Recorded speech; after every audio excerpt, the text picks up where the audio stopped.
स्पष्ट करना चाहता हूँ कि मैं तो हमेशा आईना देखता रहता हूँ और अगर मेरे चेहरे पे कोई धूल आती है तो उसे साफ भी करता रहता हूँ।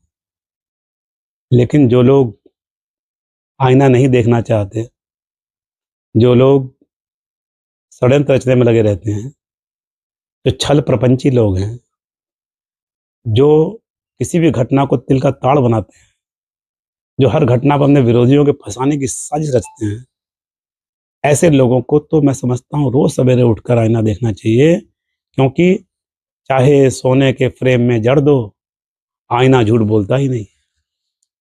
आईना सच बोलता है।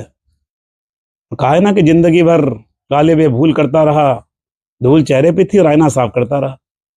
तो आपके चेहरे पर जो धूल है ये यूं ही नहीं है, ये निर्मूल नहीं है। आप लोगों की आंखों में धूल झोंक सकते हो कह करके कि मैंने मेरा खोटा सिक्का निकला, मेरा सिक्का खोटा निकला, और आंसू बहाना। आपका खोटा सिक्का पहले से आपको मालूम है, इसलिए खोटा है। मंत्री थे और देहरादून में कांड हुआ था, याद करिए। आपके इसी बालक ने कांड किया था देहरादून में, कितना घिनौना कांड था वो। तब पैसे की ताकत पर और मैनेजमेंट की ताकत पर आपने उसे लीपने पोतने का काम किया था। और उसके बाद रुद्रपुर में जब हर तीसरे आदमी से पैसे उधार मांगे गए आपके नाम पर और करोड़ों रुपए इकट्ठे कर लिए गया और नहीं दिया गया, सारा समाज आपके पास गया था, तो आपने कहा कि मेरे से कोई संबंध नहीं, मैंने इसको डिसोन कर दिया, मेरे से कोई संबंध नहीं है।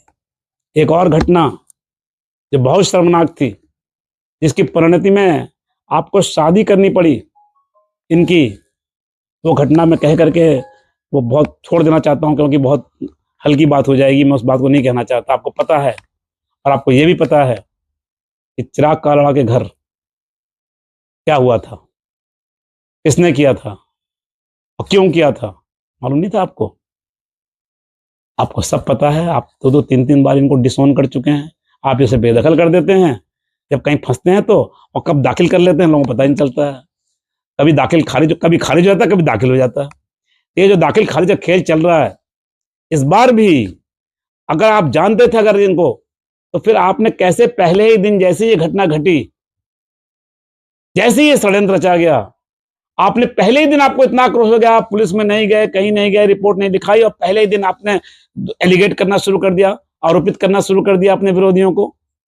आपने कहा मैं पुराना बेहड़ बन जाऊंगा, मैं मुझे मुझे सौंप दो उस आका को, मुझे फर्जी लोग नहीं चाहिए, पुलिस फर्जी लोगों को पकड़ के लाएगी, मैं नहीं मानूंगा, मुझे असली आका चाहिए, कहा था ना आपने। और पूरी कांग्रेस, खटीमा से लेकर जसपुर तक के विधायक और पूरे प्रदेश के नेता आपने बुला लिए और कोसना शुरू कर दिया। हर बात में सपना